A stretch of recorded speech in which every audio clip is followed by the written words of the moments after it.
There's been a jump at the pump, and experts say this could be the new trend. I'm Lauren Woods, and coming up, I'll tell you why. So not only is recycling easy, but it benefits the economy in so many ways. Fans from all over came to cheer on the Tide, but they're also getting a biology lesson on snakes. According to fitness trainer Brian Meggs, one way to stay motivated is to always vary your workout.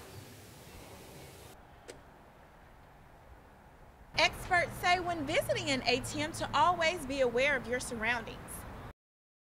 Heavy traffic and pedestrians walking in the street is something Emmanuel Jenkins says he sees on a daily basis living near Martin Luther King Boulevard in Northport. He says even though plans are in the works, things aren't being done. We lack sidewalks, the pedestrians are at risk, and the available money has been there. According to the city of Northport, the city received a match grant 10 years ago for a project that is estimated at $10 million. District 2 Councilman Jay Logan says he hears the residents' concerns. The project was probably shelved for a number of different reasons, just lack of community involvement, lack of funds at the time, also just the approach. But I think the state and of course the federal government, of course the city will be in a position now to where we can make the community part of the process, but also keeping in mind, like I said, just making sure that we understand that we've got to use these monies or we're going to have to give them back. Not only will this project expand the road, but it will add street lights, turn lanes, landscaping, and sidewalks. Something that former City Councilman Robert Thomas says is badly needed. It's something that is much needed, and Northport leaders need to go ahead and man up and do something positive for Dr. King, his legacy, and the people of this community, as well as the business people on this particular street. My concerns with the city administration is at what cost will this road come at? Do we have to wait until an accident happens or a major catastrophe or someone's child is hit by a car before this money is put to use? City engineer Charles Swan and engineer Bruce Higginbotham are over the project, and both say the project is in phase 1 and construction should start in 2015. Reporting in Northport, Lauren Woods, WVUA News.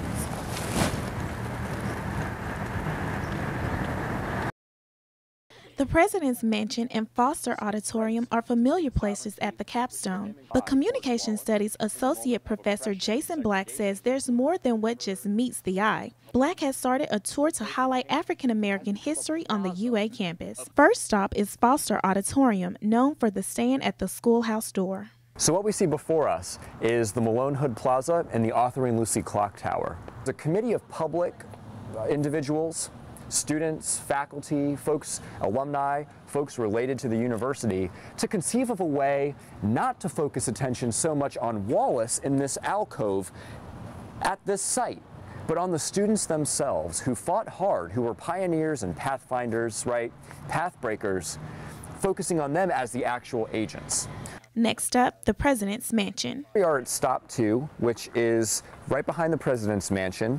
And what we have before us here is a possible slave quarter. There's a ton of evidence to suggest that slaves were used in the construction of those early buildings on campus in the 1830s, and also that President Manley had Jack and Boise and a number of other manservants with him as he took up the presidency of the university itself. Black says it's important to showcase the strengths and courage of those who were willing to change the future. One of the things I like to do on the tour isn't to dwell on the past, because when you dwell on the past, I think you end up getting a little bit disenchanted. But we think about the past and we remember the past. And the thing with memory is it's not just about the past, it's about who we are, where we are, and who we want to be, and where we're going. Reporting in Tuscaloosa, Lauren Woods, WVUA News. People pumping iron is something that goes on every day at Northridge Fitness Center. And with New Year's resolutions being on many people's minds, folks are making a run for the gym to lose that extra weight. But how do you keep from giving up and having the same resolution for next year? Experts say remember to be reasonable. I would recommend not setting reasonable goals as well. You don't want to say, okay, by 6 weeks I want to have 40 pounds lost. That's just not a reasonable expectation. Make sure that you're trying to lose a pound to 3 pounds a week. It's a max you really want to work on losing. Dr. Bobo of Emergicare agrees.